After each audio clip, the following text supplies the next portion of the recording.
ഈ യാത്ര ആരംഭിച്ചിട്ട് 70 വർഷങ്ങൾ പൂർത്തിയാവുകയാണ്.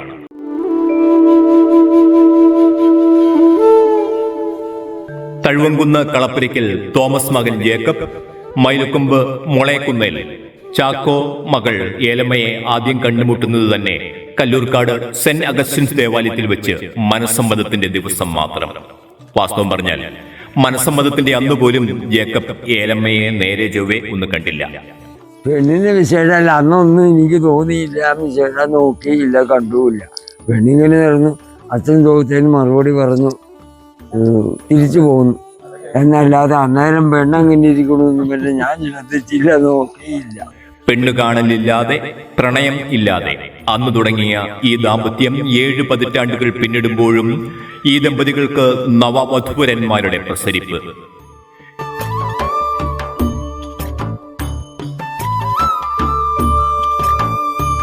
ഏഴ് പതിറ്റാണ്ടിനിടയ്ക്ക് എപ്പോഴെങ്കിലും വഴക്ക് കൂടിയിട്ടുണ്ടോ എന്ന ചോദ്യത്തിന് ലഭിച്ച ഉത്തരം ഞെട്ടിച്ചു കളഞ്ഞു.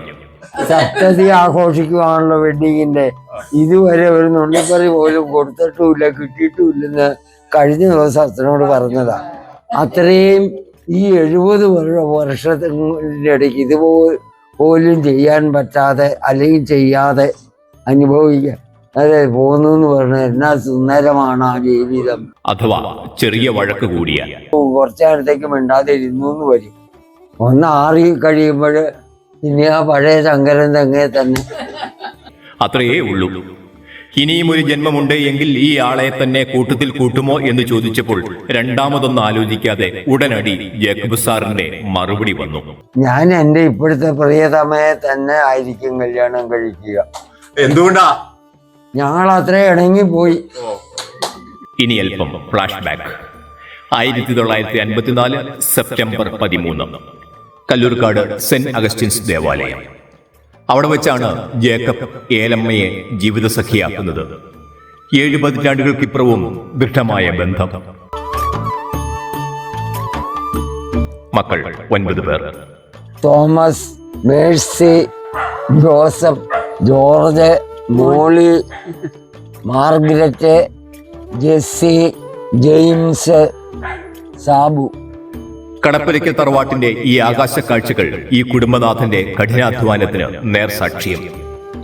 ഈ പുരയിടത്തിൽ തറവാട്ട് മഹിമ വിളിച്ചോദിക്കൊണ്ട് ഉയർന്നു നിൽക്കുന്ന തെങ്ങും കമുകും കൂടാതെ ഇഞ്ചി, തെന, കച്ചോലം തുടങ്ങിയ സർവ്വവിധ കൃഷികളും മണ്ണിനെ സ്നേഹിച്ച ഒരു കർഷകന്റെ കയ്യൊപ്പാണ്. കാണുക, കളപ്പുരയ്ക്കൽ തറവാട്ടിലേക്കുള്ള ഈ രാജപാതയ്ക്ക് 100 അഴകാണ്. അതിന്റെ പിന്നിലും കഠിനാധ്വാനത്തിന്റെ ഒരു കഥയുണ്ട്. ഈ വഴി തന്നെ ഈ കൈകളും ഈ തലയും അതിലെ പ്രധാന പ്രവർത്തന രംഗം.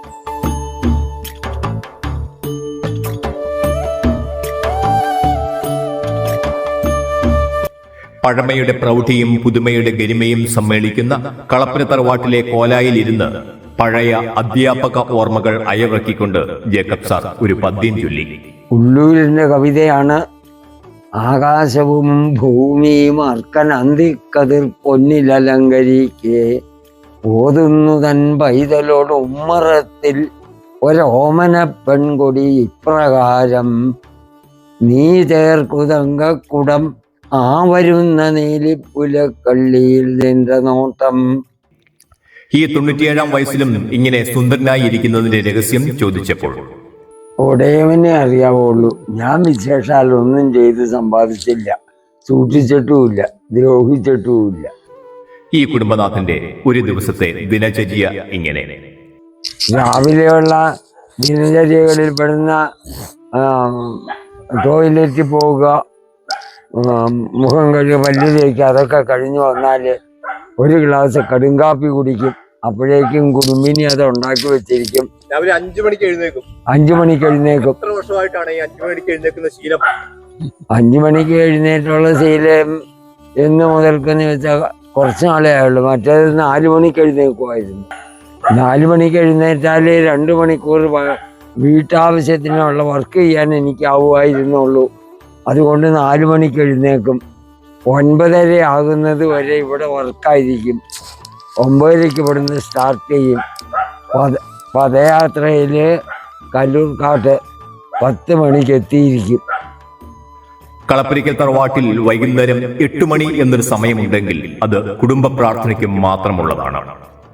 വൈകുന്നേരം സന്ധ്യാപ്രാർത്ഥനയ്ക്ക് ഞാനാണ് ലീഡ് ചെയ്യണ ആള്. 8 മണിയാകുമ്പോൾ തുടങ്ങും. എപ്പോഴാ? 8 മണി. 8 മണിക്ക്. അതൊരു വ്യത്യാസമില്ല. ഇല്ല, അത് എത്ര തിരക്കാണല്ലോ അവരോടും പറഞ്ഞിട്ടുണ്ട്, മരുമക്കളും സമ്മതിച്ചിട്ടുണ്ട്. നിർത്തിവെച്ചിട്ടെങ്കിലും അവര് പോരും. 8 മണിക്ക് തന്നെ. പിന്നെ അല്പം താമസം 8:10 വരുമായിരിക്കും, കൂടിയാൽ അത്രേ ഉള്ളൂ. 3 പതിറ്റാണ്ടോളം കല്ലൂർക്കാട് സെന്റ് അഗസ്റ്റിൻ സ്കൂളിലെ അധ്യാപകനായിരുന്നു ജേക്കബ് സാർ. അക്ഷരശുദ്ധിയുടെ കാര്യത്തിൽ ഒരു വിട്ടുവീഴ്ചയ്ക്കും തയ്യാറാകാത്ത ജേക്കബ് സാർ കർക്കശക്കാരനും അതേസമയം ഏറെ ശിഷ്യവത്സലനും ആയിരുന്നു. അദ്ദേഹത്തിന്റെ അധ്യാപക ഓർമ്മകൾ പുതുതലമുറയ്ക്ക് കൗതുകം ഉണർത്തുന്നതാണ്. ഈ അലസന്മാരും മടിയന്മാരുമായ കുട്ടികൾക്ക് നല്ല ചുട്ട അടി കൊടുക്കുമായിരുന്നു. 2 അടിയേ കൊടുക്കുള്ളൂ, അല്ല കൂടുതൽ അടിക്കില്ല. അപ്പോൾ ഒരു പ്രാവശ്യം എന്നോട് അടി മേടിച്ചിട്ടുള്ള കുട്ടി 2ാമത് അടി മേടിക്കാൻ തയ്യാറാവില്ല.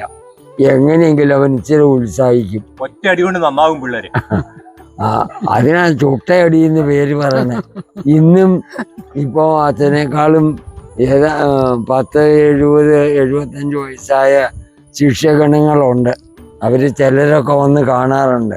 അവരാദ്യം പറയും, സാറേ ആ ചെറിയ വടി, ആ അടി ഒന്ന് കേൾപ്പിച്ചേ കെട്ടിപ്പിടിക്കുള്ളൂ.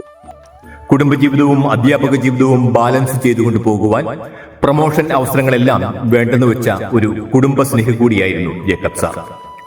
സഹധർമ്മിണി ഏലമ്മയുടെ നന്മകളെ കുറിച്ച് ചോദിച്ചപ്പോൾ മറ്റുള്ളവരുടെ കുറ്റം പറയാനും വിമർശിക്കാനും ഒന്നും തന്നെത്താൻ കേമിയാണെന്നൊന്നും ഓർക്കണം.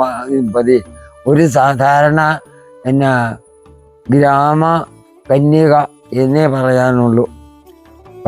ചെയ്യേണ്ട ജോലി അത് പറ്റുന്നിടത്തോളം ഭംഗിയായിട്ട് എളുപ്പത്തിലും ചെയ്തു തന്നിരിക്കും. കഴിഞ്ഞ 97 വർഷത്തിനിടയിൽ ഒരിക്കൽ പോലും ചെരുപ്പുകൾ ഇടാത്ത പാദങ്ങളാണിത്. ഭൂമിയെ തൊട്ടറിഞ്ഞുള്ള ഒരു ജീവിതം. വെള്ളയും ഇഷ്ടവേഷം. പുറത്തിറങ്ങുമ്പോൾ അതല്ലാതെ മറ്റൊരു വേഷമില്ല. അപ്പനെപ്പറ്റിയും അമ്മയെപ്പറ്റിയും പറയുമ്പോൾ മക്കൾക്ക് 100 നാവ്. കേൾക്കുക. ഒത്തിരിയേറെ ജീവിതത്തിൽ ഒത്തിരിയേറെ പ്രശ്നങ്ങളൊക്കെ ഉണ്ടായിട്ടുണ്ടെങ്കിൽ പോലും അതിനെയൊക്കെ ദൈവത്തിൽ ആശ്രയിച്ചുകൊണ്ട് തരണം ചെയ്യുന്നു. അതുപോലെ ക്ഷമ വലിയ ഒരു പാഠമാണ് എനിക്ക് അച്ഛൻ നൽകിയിട്ടുള്ളത്. കഠിനാധ്വാനികളായിരുന്നു പേരൻസ്. അതുകൊണ്ട് തന്നെ അധ്വാനശീലത്തിൽ വളരാനായിട്ട് ഞങ്ങൾക്ക് സാധിച്ചിട്ടുണ്ട്. ഞങ്ങളായിരിക്കുന്ന പ്രവർത്തന മേഖലകളിലൊക്കെ ഞങ്ങളെ കൊണ്ട് കഴിയുമ്പോഴും നല്ല രീതിയിൽ അധ്വാനിക്കാനും വർക്ക് ചെയ്യാനും ഒക്കെ അത് ഞങ്ങളെ വളരെയേറെ ഹെൽപ്പ് ചെയ്തിട്ടുണ്ട്. ഞാൻ ഇവിടെ എല്ലാ കാര്യങ്ങളും നോക്കുമ്പോൾ ചാച്ചനിങ്ങനെ എല്ലാ കാര്യങ്ങളിലും നല്ല നിഷ്ഠയോടെ ചാച്ചനും അമ്മയും ഒരുപോലെ തന്നെ ആത്മീയ കാര്യങ്ങളിലും അതുപോലെ തന്നെ കുടുംബത്തിന്റെ കാര്യങ്ങളിലും നിഷ്ഠയോടെ ഞങ്ങളെല്ലാവരെയും വളർത്തിയിട്ടുണ്ട്. ചാച്ചന്റെ കാര്യം പറഞ്ഞാൽ എല്ലാ കാര്യങ്ങളിലും കൃത്യനിഷ്ഠയോട് കൂടി എല്ലാ കാര്യങ്ങളും ചെയ്യുന്ന ഒരാളാണ്. ആ ഒരു പാരമ്പര്യം ഞങ്ങൾക്ക് പകർന്നു തന്നിട്ടുണ്ട്. പേരൻസിൻ്റെ കാര്യം പറയുമ്പോൾ ഏറ്റവും ഇമ്പ്രസീവായിട്ട് എനിക്ക് തോന്നിയിട്ടുള്ളത് അവരൊന്നിനെക്കുറിച്ചും ഓവറായിട്ട് ടെൻഷൻ പിടിച്ച് കണ്ടിട്ടില്ല, ആകുലപ്പെട്ട് കണ്ടിട്ടില്ല. തമ്പുരാൻ എല്ലാത്തിനും വഴി കാണിച്ചു തരും എന്നുള്ള ഒരു ചിന്തയിൽ തന്നെ പൂർണ്ണമായിട്ട് ദൈവത്തിൽ ആശ്രയിച്ച് ജീവിക്കാൻ ഞങ്ങളെ എല്ലാവരെയും പഠിപ്പിച്ച് ഞങ്ങളുടെ പേരൻസാണ്. പേരൻസിലൂടെ ആയിരിക്കുവാൻ സാധിക്കുന്നത് ഒരു വലിയ ഭാഗ്യമായി തന്നെ കരുതുന്നു. കാരണം ഞങ്ങളുടെ മക്കളെ നല്ല രീതിയിൽ ഒരു മാതൃക കാണിച്ചു കൊടുത്ത് വളർത്തുവാനായിട്ട് ഞങ്ങൾക്ക് സാധിക്കുന്നു എന്നുള്ളത് തന്നെയാണ്. ദൈവത്തിൽ അടിയുറച്ച് വിശ്വസിച്ചുകൊണ്ട് ചാച്ചനും അമ്മച്ചിയും ഈ കാലം ഇത്രയും മക്കൾക്കും കൊച്ചുമക്കൾക്കും വലിയ മാതൃകയാണ്. പ്രത്യേകിച്ച് സന്ധ്യാപ്രാർത്ഥന മുടങ്ങാത്തൊരു കുടുംബം എന്ന്. വൈവാഹിക ജീവിതത്തിന്റെ സപ്തതി നിറവിലേക്ക് കടക്കുമ്പോഴും ജേക്കബ് ഏലമ്മ ദമ്പതികളുടെ ജീവിതം ഒരു സുവിശേഷം പോലെ സുന്ദരമാണ്. ഒരു തലമുറയ്ക്ക് മുഴുവൻ അക്ഷരവെളിച്ചം പകർന്ന അധ്യാപകൻ, മണ്ണിന്റെ മനമറിഞ്ഞ കർഷകൻ, സർവോപരി കുടുംബത്തെ ചേർത്ത് പിടിച്ച ഒരു വത്സല പിതാവ്. ഇതാണ് ജേക്കബ് സാറെങ്കിൽ സർവഗുണസമ്പന്നയായ ഒരു കുടുംബിനിയായി ഏലമ്മ ആ ജീവിതത്തിന് പിന്തുണയേകിയപ്പോൾ അവർക്ക് 7 പതിറ്റാണ്ടുകൾ 7 വർഷങ്ങൾ പോലെ കടന്നുപോയി. വൈവാഹിക ജീവിതത്തിന്റെ സപ്തതി നിറവിലായിരിക്കുന്ന ഈ ദമ്പതികളെ ഓർത്ത് നാടിന് അഭിമാനിക്കാം, വീടിന് അഭിമാനിക്കാം. ഈ യാത്ര ഇനിയും മുമ്പോട്ടൊഴുകട്ടെ.